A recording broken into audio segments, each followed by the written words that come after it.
कहते हैं legal adviser है, लीगल कार्यवाही करते हैं। कहाँ है सतीश चंद्र मिश्रा? ऐसे दो कौड़ी के टुच्चे लोगों की हिम्मत बढ़ रही है। इसको अभी तक जेल में सड़ना चाहिए था, इसको पैरों पर घुटनों में माफी मंगानी चाहिए, तो इसमें मानहानि का केस और SC एक्ट में मुकदमा दर्ज होना चाहिए था। क्यों नहीं हुआ? दैनिक जागरण के पत्रकार ने बहन जी के खिलाफ जातिगत टिप्पणी लिख दी थी एक आर्टिकल में, तो बहन जी ने उस पर 2 करोड़ रुपए का मानहानि का दावा किया था उसमें, और SC एक्ट मुकदमा दर्ज हुआ, उसने माफी मांगी, कोर्ट के चक्कर कटवाए।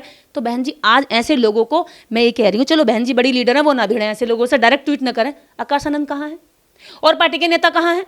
कहाँ हैं वो लोग जो जब टिकट बांटने के टाइम पे लोगों से झोला भर भर के पैसा लेके आते हैं? क्यों नहीं कर रहे वो लोग? क्या वो केवल इसलिए हैं? कहाँ है वो लोग जो अच्छे कार्यकर्ताओं की चुगली लगा करके बहन जी से उन्हें बाहर निकलवा देते हैं? करें वो कार्रवाई। ये संविधान अगर पढ़ लेते, मुसलमान यदि संविधान पढ़ ले तो जान जाए कि उसे संवैधानिक दायरे में क्या बात कहनी है और क्या नहीं कहनी है, और किसका साथ उसे मिल सकता है। और किस फुटबॉल बनाए जा रहे हैं क्या देश में? बनेंगे ये जब तक ये दलितों के प्रति ईमानदारी से खड़े नहीं होंगे, जब तक इस देश का मुसलमान दलितों के प्रति ईमानदारी से खड़ा नहीं होगा, जब तक कांग्रेस, बीजेपी, अन्य पार्टी से फुटबॉल की तरह ऐसे ही गेंद मारती रहेंगी, इस्तेमाल करती रहेंगी। नमस्कार, मैं ओमदेव। आज हम हैं दिल्ली में, हमारे साथ हैं दीदी निर्देश जी।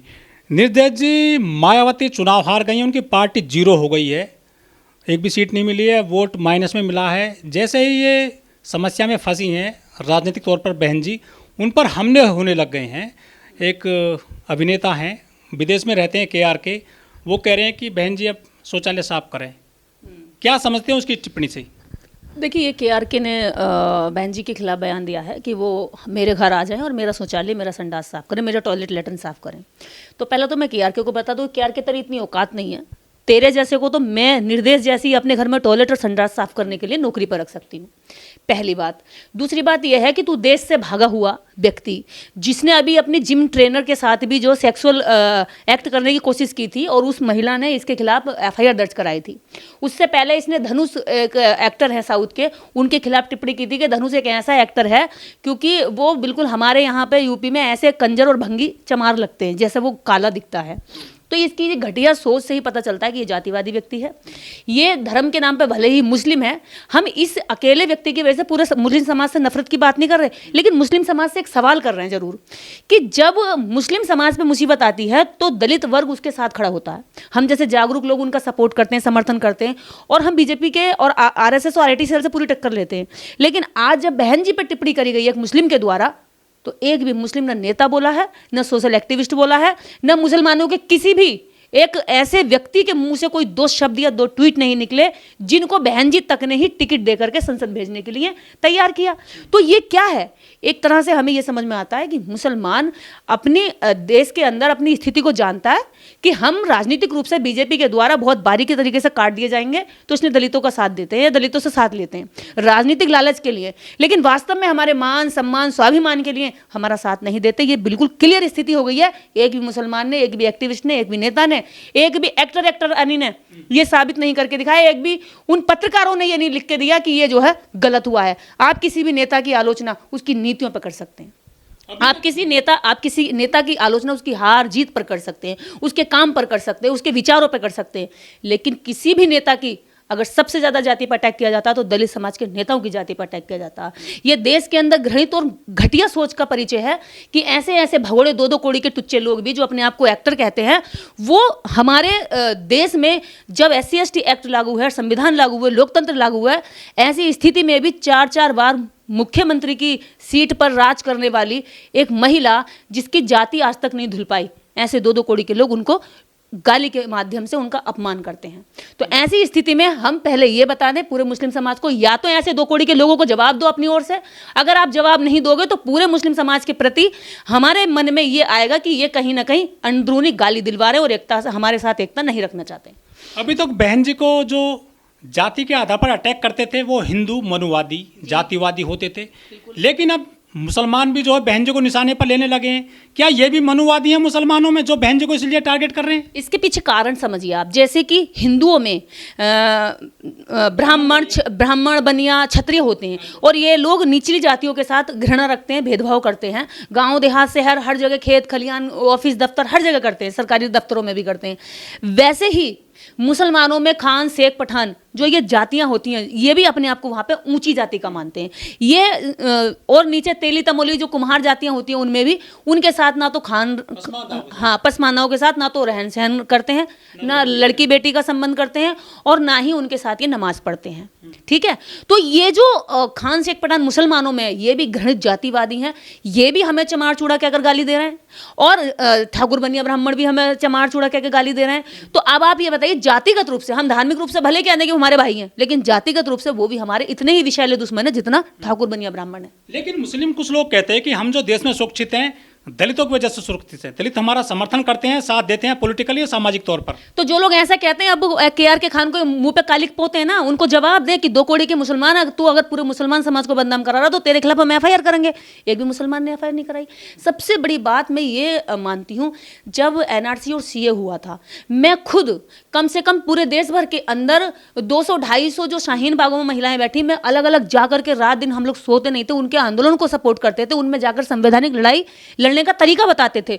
और वो उस समय भी जब आंदोलन करने बैठे थे तो खदेड़े मारे जा रहे थे, और ये कॉन्सेप्ट भी हमने ही उनको दिया कि आप संविधान लेकर बैठिए, संविधान की बदौलत नहीं, वो चीज हम लोगों ने बताई कि आप अगर संविधान की बदौलत यहाँ बैठे, कुरान की बदौलत नहीं बैठे, तब उन्हें पता चला संविधान सीने से चिपका करेंगे तो हो सकता है बीजेपी हमें बख्श दे।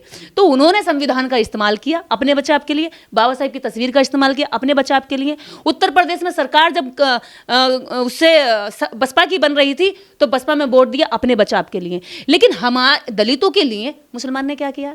मुसलमान यहाँ पर अगर हम देखा जाए कि मुसलमान जब जरूरत पड़ती है, मैं जिस मंडल से आती हूँ, जिले से आती हूँ मुरादाबाद, वहाँ पे मुसलमानों की मुसलमान बाहुल्य संख्या है। जहाँ जहाँ मुसलमान जिन गांवों में अधिक हैं, वहाँ वहाँ दलितों की बेटियों को नहाते हुए ऊपर से देखना, उनको रास्ते में चलते हुए छेड़ना, सीटी मारना, रोकना। कितने गांव ऐसे जहाँ पे लड़कियों ने पढ़ना छोड़ दिया, स्कूल जाना छोड़ दिया, ये सोच करके हम ये कमेंट पास करेंगे और हमें सीटी मारेंगे, गाने बजाएंगे, देखेंगे। तो मैं यहाँ पे ये नहीं कह रही हूँ कि समस्त मुस्लिम समाज से नफरत कर रही हूँ, मैं नफरत की बात नहीं करती, मैं प्रैक्टिकल बता रही हूँ। लेकिन बात ये है कि जब आप मुख्यमंत्री जैसी एक महिला को चूड़ा चमार, ये कहेंगे मेरा संडास साफ कर, लेटरिन साफ कर, तो आपकी सोच ये पता चलती है गरीब लड़कियों के साथ आप कैसा व्यवहार करते होंगे, उनके बारे में। पद पर रही हैं बहन जी, 4 बार सांसद भी रही हैं, मुख्यमंत्री रही हैं, क्या इनको संवैधानिक चीजें नहीं पता इन मुसलमानों को जो इस तरह टिप्पणी करते हैं? ये देखिए, इन्होंने अभी संविधान नहीं पढ़ा है। बहन जी ने 2024 के चुनाव में 35 मुसलमानों को टिकट दिया है पूरे देश में। एक भी मुसलमान ने बहन जी के समर्थन में ट्वीट नहीं किया है कि KRK ने क्या बोल दिया बहन जी के लिए। ये कैसे समर्थक हैं बहन जी के, ये कैसे प्रत्याशी हैं बहन जी के, जो बहन जी से केवल टिकट तो मांगते हैं, चांदी का हाथी देते हैं, पैर पड़ते हैं, गले में माला डालते हैं नोटों की, लेकिन एक भी समर्थन में नहीं आ रहा आज बहन जी के। बहन जी ने 2024 के चुनाव में 35 टिकट मुसलमानों को दिए। उसके बाद सबसे ज़्यादा अधिक अगर टिकट दिए तो वो ब्राह्मणों को दिए। ठीक है, मेरे जैसे जो निर्देश जैसी लोग हैं, जो हमेशा बसपा के अनभक्तों से भी गाली खाती हैं, वो बहन जी के सम्मान मान के लिए यहाँ इंटरव्यू देती है, और बहन जी ऐसे लोगों को टिकट देती है जो बहन जी की इज्जत और धज्जियाँ उड़वाते हुए आराम से बैठ के देखते रहे। तो अब आप बहन जी की भी कमियां नहीं देखोगे। मैं ये मानती हूँ, जब बहन जी के खिलाफ 2019 के चुनाव में स्वाति सिंह के पति, क्या नाम है उसका, दया शंकर सिंह ने जब बहन जी के खिलाफ अभद्र टिप्पणी की थी कि बहन जी वैसे से भी गिरी हुई हैं, अगर कोई पैसा देता है और उससे भी ज्यादा पैसा देता तो पहले वाले का टिकट काट देती हैं। इस बयान पर हमने उसके खिलाफ धरना दिया, उसके खिलाफ एक्शन लेने के लिए हमने उसके पुतले जलाए, उसके पूरे देश भर में हम जैसे लोगों ने आगजनी कर दी, और इस माहौल को पैदा कर दे कि उसके खिलाफ FIR हो।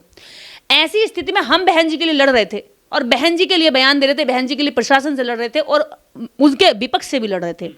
बात ये थी क्योंकि हम मान सम्मान स्वाभिमान को मानते हैं, बहन जी से हम अपना सम्मान जुड़ा हुआ देखते हैं, बहन जी को अपना सम्मानित मतलब अपना सम्मान मानते हैं। अगर कोई उनको गाली देता तो हमें लगता है पूरे समाज को गाली दी गई है।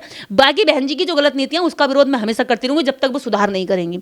तो बहन जी की दूसरी गलत नीति ये है, सबसे बड़ी गलत नीति, मैं इसको सबसे बड़ी गलत नीति कहूंगी, जब बीजेपी के अंदर कोई भी नेता दलितों के, मुसलमानों के खिलाफ बयान देता है, दंगा करता है या कुछ भी गलत करता है, तो उसको बीजेपी मंत्री बनाती है, प्रमोशन करती है। लेकिन जब बहन जी के पक्ष में कोई भी व्यक्ति बोलता है, बहन जी का बचाव करता, बहन जी की सुरक्षा के लिए लड़ता, सम्मान स्वाभिमान के लिए लड़ता, बहन जी उसका डिमोशन कर देती हैं। परिवर्तन नहीं है, ये सोच का परिवर्तन नहीं है। कैसे मनोबल नहीं टूटेगा कार्यकर्ताओं का, कैसे मनोबल नहीं टूटेगा? मैं अपने आप को स्वतंत्र नागरिक मानती हूं। अगर ये गाली किसी और भी जाति को जातिगत दी जाती तो मैं उसके लिए भी लड़ती। लेकिन बात यहां पर यह है कि बहन जी अपने कार्यकर्ता का इस तरह समर्थन क्यों नहीं करती। मैं ये नहीं कह रही हूं कि हम बुरा कर रहे हैं और हमें गले लगा लो, अगर हम गलती करें तो हमें भी सजा मिलनी चाहिए, लेकिन जब हम सही काम कर रहे हैं तब तो हमारा प्रमोशन होना चाहिए। लेकिन इस समाज में बहन जी ऐसे लोगों का ना प्रमोशन करती है, ना उन्हें देखती है, आंख बंद करके सोचती है मरने दो। अब KRK खान से हम दुश्मनी लेंगे निजी रूप से, अगर उसके खिलाफ मुकदमा दायर कराने जाऊं और पलट के उसने मेरे खिलाफ किसी तरह से कर दिया झूठा मुकदमा, तो बसपा के लोग मुझे बचाने नहीं आएंगे। ना बहन जी मेरे पक्ष में एक ट्वीट देंगी। क्यों नहीं देंगी? क्योंकि जिस समाज के लिए हम उनको नेता मानते हैं वो हमारी लीडरशिप करना ही नहीं चाहती। हम जबरदस्ती उनको नेता मानते हैं, लेकिन अफसोस ये है कि इस समाज के अंदर ऐसा स्वाभिमान और ऐसा सम्मान जगाने वाले कांसीराम साहब थे, जिसका परिणाम बसपा रही और बसपा को बहन जी ने चलाया। इसलिए बहन जी के साथ हम अपना सम्मान देखते हैं।